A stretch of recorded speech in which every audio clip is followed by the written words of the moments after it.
आज से हम मॉड्यूलेशन डिस्कस करेंगे। ये मॉड्यूलेशन का पहला टाइप है एम्पलीट्यूड मॉड्यूलेशन, ठीक है। इसके बाद फ्रिक्वेंसी मॉड्यूलेशन आता है, फिर फेज मॉड्यूलेशन आता है, ठीक है।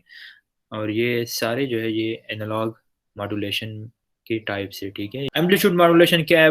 एम्पलीट्यूड मॉड्यूलेशन जिस तरह आपको इस डायग्राम में नजर आ रहा है, ठीक है। ये आपके पास इनपुट सिग्नल है, जो आप जिसको हम कहते हैं मैसेज सिग्नल, ठीक है, जिसकी फ्रिक्वेंसी लो है। फ्रिक्वेंसी आप देख सकते हो, लो फ्रिक्वेंसी सिग्नल होता है ये। और यहाँ पर ये आपके पास एक कैरियर सिग्नल है, जो कि आपके मैसेज सिग्नल को हम इसके ऊपर सुपर इम्पोज कर लेते हैं, और वो फिर ये वाला जो हायर फ्रिक्वेंसी सिग्नल होता है वो उसको लेके जाता है दूर तक, ठीक है। तो इन दोनों सिग्नल को हम प्रोवाइड कर लेते हैं एम्पलीट्यूड मॉड्यूलेटर को। एम्पलीट्यूड मॉड्यूलेटर क्या करता है?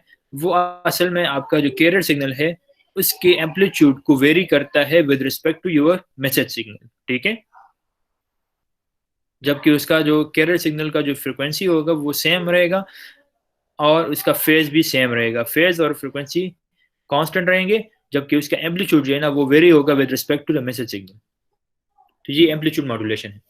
अब अगर इसको हम एक्सप्लेन करते हैं, तो amplitude modulation as a modulation technique used in electronic communication, most commonly for transmitting information via a radio carrier wave. And amplitude modulation, the amplitude मतलब सिग्नल का जो स्ट्रेंथ है of a carrier wave is varied and proportional to the wave form being transmitted. आपका ये जो wave form बनेगा, इसको फिर हम क्या करते हैं, आगे एंटेना को प्रोवाइड करते हैं, और एंटेना क्या करता है, इसको ट्रांसमिट करता है। अब एम्पलीट्यूड मॉड्यूलेशन इसको कहते हैं कि आपका जो मॉड्यूलेटेड वेव फॉर्म है, ये मॉड्यूलेटेड वेव फॉर्म है, ये अनमॉड्यूलेटेड वेव फॉर्म है। तो आपका modulated wave form unmodulated wave form से उसका एम्पलीट्यूड कितना वेरी हो रहा है, इसको हम कहते हैं एम्पलीट्यूड मॉड्यूलेशन, ठीक है। और वो वेव फॉर्म जो वेरी होता है वो विद रिस्पेक्ट टू क्या होता है, with respect to message signal vary होता है। जहां पर मैसेज सिग्नल के एम्पलीट्यूड कम होगा, वहां पर आपका जो मॉड्यूलेट सिग्नल है उसका एम्पलीट्यूड भी कम होगा। जहां पर मैसेज सिग्नल का एम्पलीट्यूड ज्यादा होगा, तो वहां पे आपके मैसेज सिग्नल का जो आपका जो मॉड्यूलेटेड सिग्नल है उसका एम्पलीट्यूड भी ज्यादा होगा, ठीक है। मॉड्यूलेशन इंडेक्स असल में ये डिफाइन करता है the measure of extent of amplitude variation about an unmodulated carrier. जैसे ना मैंने आपको बता दिया, मॉड्यूलेशन इंडेक्स आपको बताता है कि आपका जो मॉड्यूलेटेड वेव फॉर्म है वो अनमॉड्यूलेटेड वेव फॉर्म से उसका एम्पलीट्यूड कितना इंक्रीज होगा या उससे कितना डिक्रीज होगा, ठीक है। The modulation index of amplitude modulation indicates the amount by which the modulated carrier varies around its static unmodulated level. अच्छा, इसका जो अगर हम इक्वेशन को देखते हैं, जिसका इक्वेशन हमारे पास बनता है, इसका इक्वेशन जो है हमारे पास बनता है, let's suppose M I is equal to M divided by A, ठीक है। अब यहाँ पर जो m है, m हमारे पास है, m is equal to amplitude of modulated wave. मतलब मॉड्यूलेशन के बाद जो आपके पास सिग्नल बनता है इसको हम कहते हैं मॉड्यूलेटेड वेव। और a जो आपके पास है वो है एम्पलीट्यूड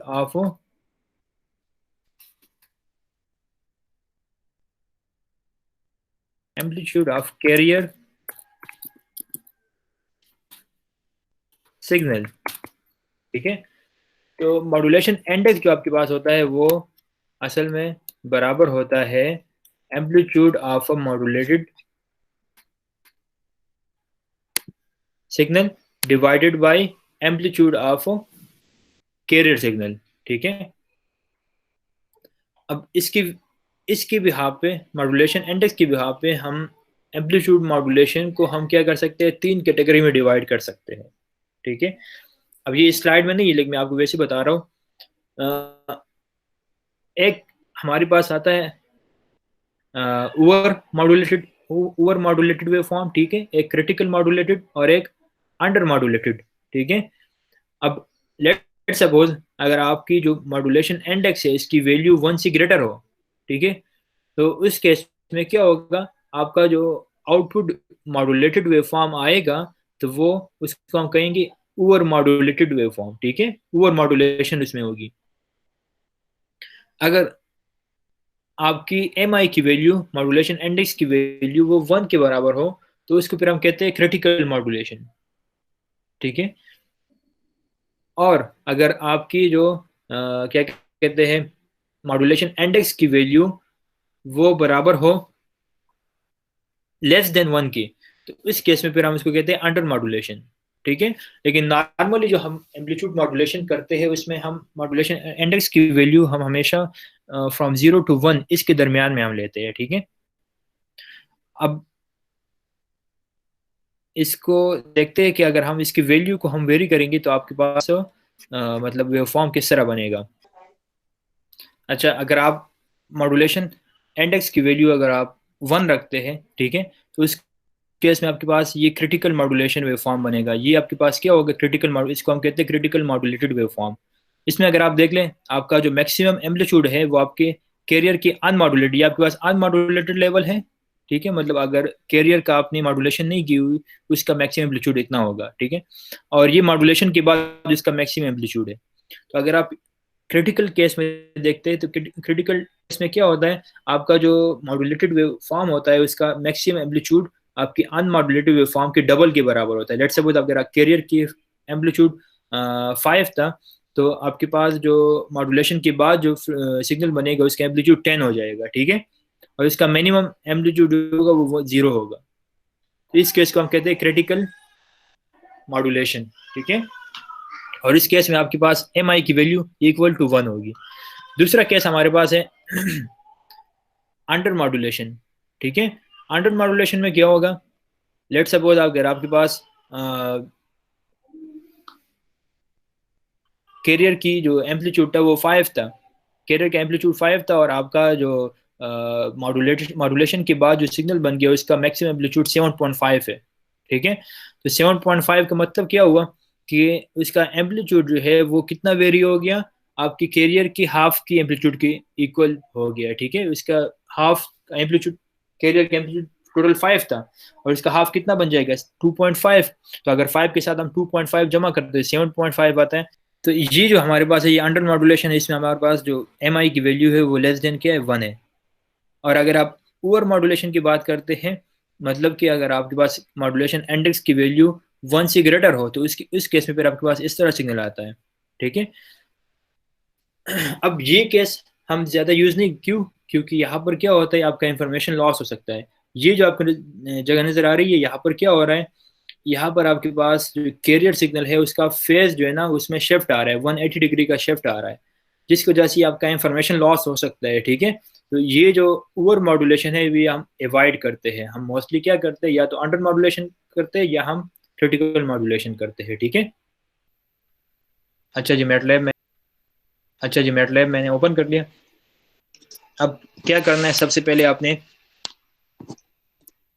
आप टाइम को डिफाइन कर ले, ठीक है। मतलब कि आपका सिग्नल जो होगा वो कहाँ से स्टार्ट होगा और कहाँ तक जाएगा। लेट सपोज वो 0 से स्टार्ट होगा तो इसका इंक्रीमेंट 0.001 में रख लेता हूँ और इसका टाइम जो है ना वो 0 से लेकर 1 तक होगा।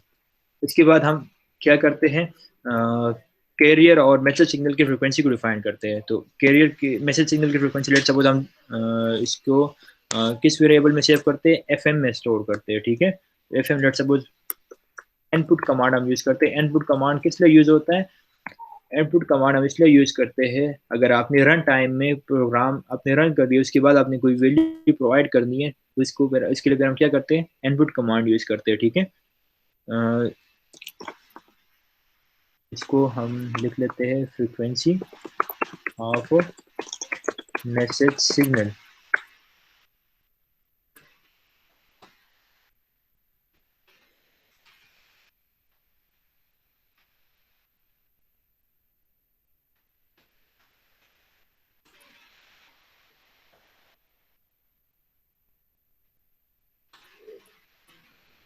ठीक है, एफ सी हमारे पास है frequency of the carrier signal, वहाँ पर भी हम इनपुट कमांड यूज़ करते हैं और हम क्या करते हैं यहाँ पर हम लिख लेते हैं कि ये है फ्रीक्वेंसी ऑफ कैरियर सिग्नल, ठीक है। फिर हम डिफाइन करते हैं मॉड्यूलेशन इंडेक्स को, जिसको मैं इसको एम वेरिएबल में सेव कर लेता हूँ, और वहाँ पर भी हम क्या करते हैं, इनपुट कमांड यूज करते हैं, ठीक है। तो ये मैं यहाँ पर लेता हूँ मॉड्यूलेशन इंडेक्स।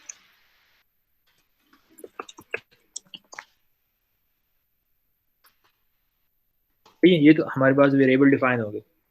अब इसके बाद हमने क्या करना है, एम्पलीट्यूड को डिफाइन करना है, सॉरी, एम्पलीट्यूड को हम डिफाइन कर लेते हैं ए इक्वल टू 5। लेट सपोज जो सिग्नल होंगे उसका एम्पलीट्यूड 5 होगा। अब हम क्या करते हैं, मैसेज सिग्नल को हम डिफाइन कर लेते हैं। इसको लेट सपोज मैं एस एम से मैं इसको रिप्रेजेंट करता हूँ, और वो बराबर है ए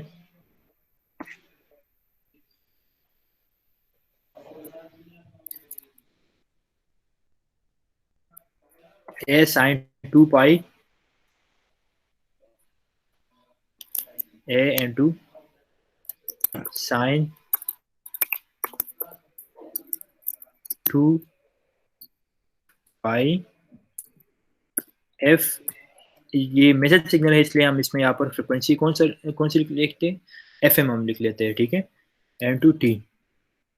तो अगर आप यहाँ पर देख ले, हर एक वेरिएबल डिफाइन है। ए हमने पहले से डिफाइन किया हुआ है, एफ एम हमने पहले से डिफाइन किया हुआ है, और टी भी हमने डिफाइन किया हुआ है, ठीक है।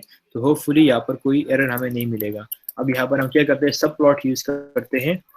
सब प्लॉट हमें क्या करके देता है, ये असल में एक ही विंडो में अगर हमने मल्टीपल प्लॉट लेके आना है, तो हम फिर उसके लिए क्या करते हैं, सब प्लॉट 3,1,1, मतलब कि टोटल आपके पास 3 प्लॉट होंगे।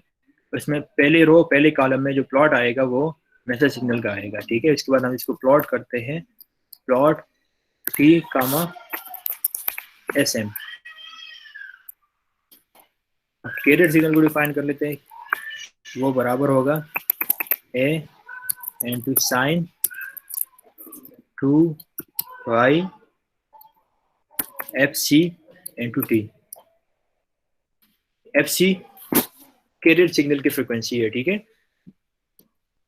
सब प्लॉट 3,1,2। अब प्लॉट यूज कर ले और इसको टी कामा एस सी कर,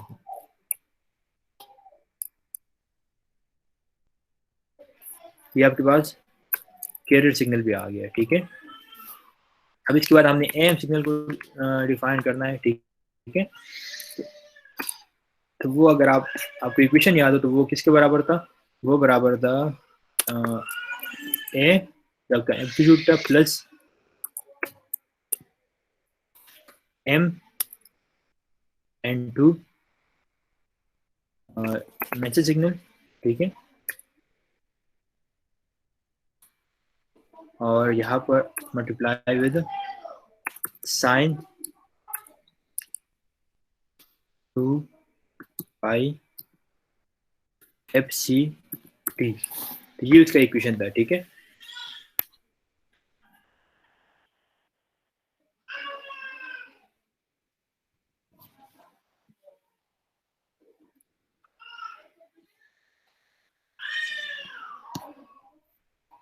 अब इसके बाद हमने क्या करना है, इसको भी हमने प्लॉट करना है। तो सब प्लॉट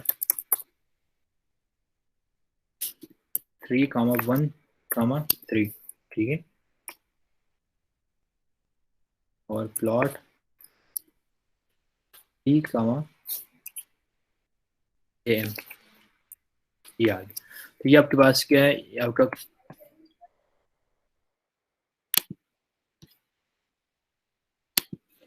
कोडिंग हो गई। इसको हमने क्या करना है, इसको हमने रन करना है, तो रन करने से पहले हमने इसको सेव भी करना होगा, ठीक है। लेट सपोज मैं इसको नाम दे देता हूँ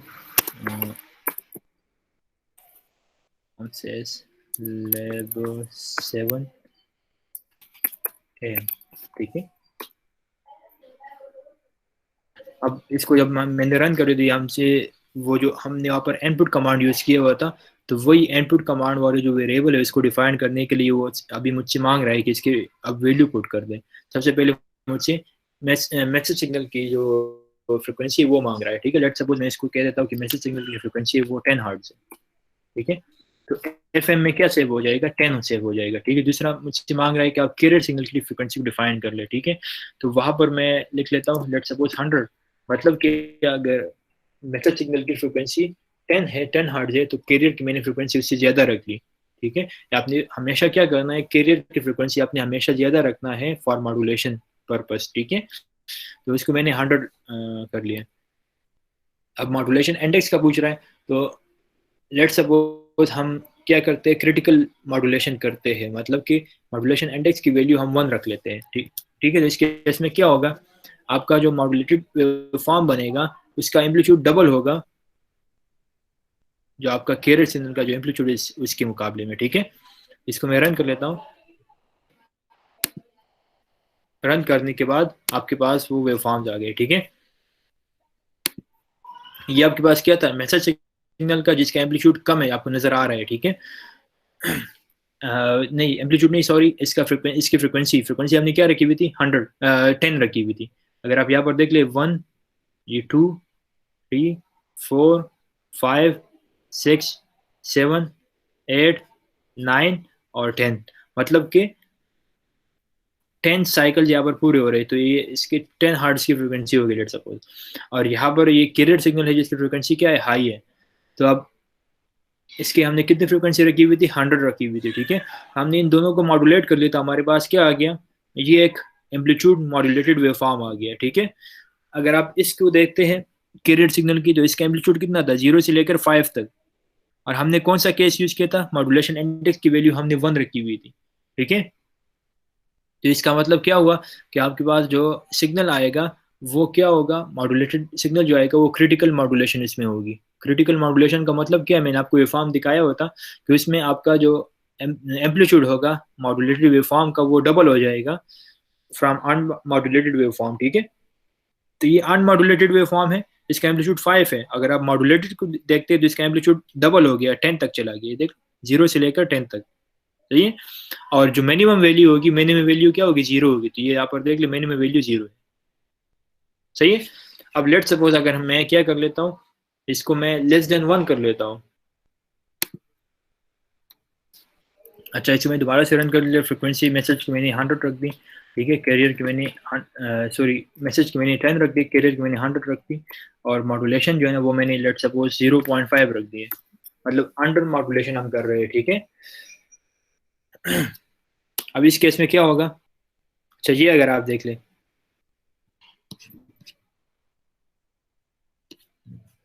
ये आपके पास मैसेज सिग्नल है, ठीक है। ये आपके पास कैरियर सिग्नल है, और ये उसका दोनों को मॉड्यूलेट करने के बाद ये आपके पास एम्पलीट्यूड मॉड्यूलेटेड सिग्नल है, ठीक है। अगर आप यहाँ पर देख ले, अब ये 10 तक नहीं जा रहा, ठीक है, 10 से कम है और 5 से ग्रेटर है। कितना ग्रेटर है, इसको अगर मैं जूम कर लेता हूँ तो ये तकरीबन 7.5 ही होगा। अब अगर हम क्या करते हैं, अब अगर हम ओवर मॉड्यूलेशन केस की तरफ जाते हैं, ओवर मॉड्यूलेशन में क्या होगा, आपकी मॉड्यूलेशन इंडेक्स की वैल्यू ग्रेटर देन 1 होगी, ठीक है। अगर ओवर मॉड्यूलेशन के केस में जाते हैं तो वहाँ पर क्या होगा, आपके पास फेज में 180 डिग्री शिफ्ट आएगा और वहाँ पर आपके पास इंफॉर्मेशन लॉस होने का खतरा है, ठीक है। तो लेट्स सपोज इसको मैं दोबारा से रन कर लेता हूँ। तो आपके पास फ्रिक्वेंसी जो है ना वो मैसेज की 10 है, वही सेम ले लेते हैं, कैरियर की 100, और ये जो मॉड्यूलेशन इंडेक्स है उसको हम अभी ले लेते हैं 5 ले लेते हैं, ठीक है। लेट्स सपोज 2 ले लेते हैं। तो मैं रन कर लेता हूँ, आप देख लें इस केस में क्या है, ये मैसेज ये कैरियर हो गया, और ये आपके पास क्या कहते हैं मॉड्यूलेटेड वेवफॉर्म आ गया। अब अगर आप यहाँ पर देख ले, ये जो पोर्शन आपको नजर आ रहा है, ये वाला पोर्शन, यहाँ पर आपके पास क्या हो रहा है, आपका इंफॉर्मेशन यहाँ पर लॉस्ट हो रहा है, ठीक है। क्या मतलब क्या है, यहाँ पर जो इसका एनवेलप नीचे से बन रहा है तब वो 0 से ऊपर जा रहा है और पॉजिटिव साइड पे जा रहा है, और पॉजिटिव का जो एनवेलप था वो 0 से नीचे आ रहा है, नेगेटिव साइड पे आ रहा है, ठीक है। तो इस जगह पर एक दूसरे को पॉजिटिव और नेगेटिव डिस्ट्रिक्ट को कैंसिल आउट कर लेता है, ठीक है। तो यहाँ पर आपके पास इंफॉर्मेशन लॉस हो रहा है, यहाँ पर आपके पास फेज में जो है 180 डिग्री शिफ्ट आता है, ठीक है। तो इस केस को हम मोस्टली क्या करते हैं, यूज नहीं करते।